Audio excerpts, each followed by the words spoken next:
اللهم صل على محمد وآل محمد. السلام عليكم ورحمة الله وبركاته، وأهلا وسهلا بكم قناتي قناة مطبخ أم علي الربيعي. وصفتنا لليوم سهلة سريعة والطعم رهيب، دجاج بالفرن مع طريقة تحضير البرغل. وقبل ما نبدي بالفيديو، إذا كنتوا أول مرة تشوفون قناتي أتمنى تشتركون بيها وتنوروني، وإذا عجبكم الفيديو لا تنسون تخلولي لايك.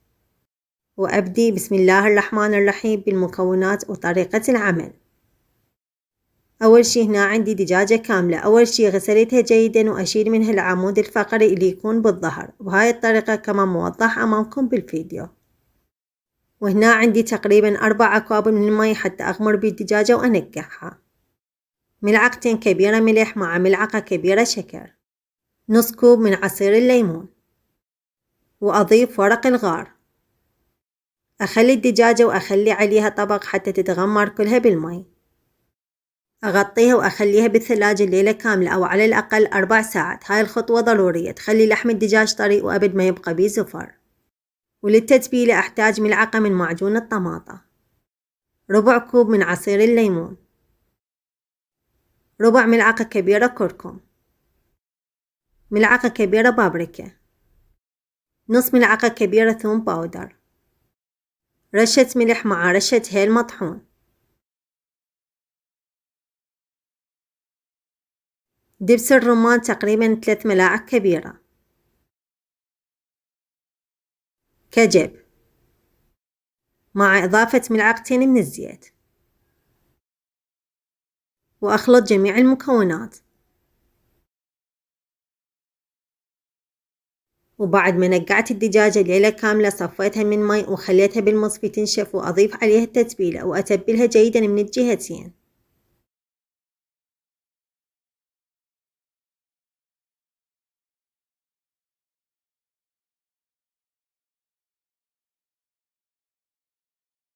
وأحضر صينية الفرن وأخلي بيها الدجاجة، وإذا عندكم ورق زبدة يكون أفضل حتى ما تلجع عندكم.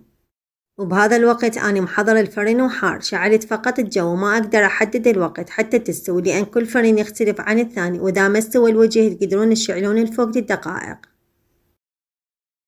وبهاي الأثناء أحضر البرغل. أضيف ربع كوب زيت، وأضيف عليها حبتين بصل وسط ثرمته بس مو كلش ناعم.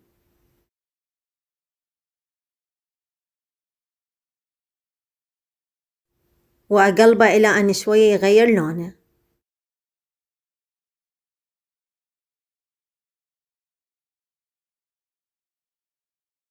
وأضيف عليها حبتين جزر قشرتها وثرمتها مكعبات صغيرة، وأحمسها شوية مع البصل.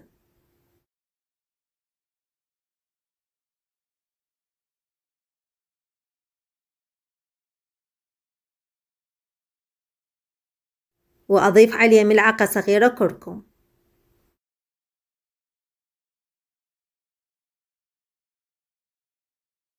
ومن يحمس البصل والجزر أضيف عليه كوبان برغل وأقلبه. البرغل غسلته ونقعته ساعة.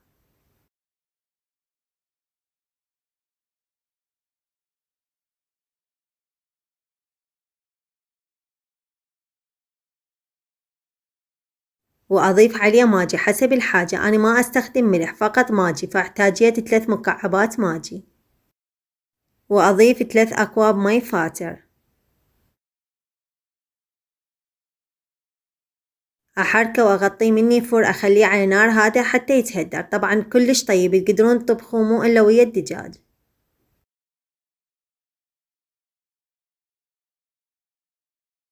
وهذا شكله بعد ما تهدر أبد ما يعجن.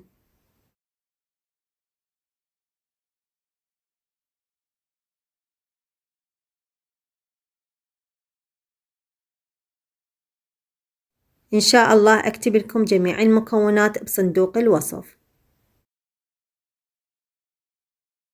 وهذا شكل الدجاجة بعد ما طلعتها من الفرن.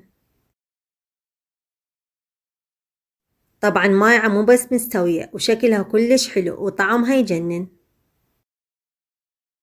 جربوها وادعولي بالصحة والعافية. وعلينا وعليكم بألف عافية ومع ألف سلامة.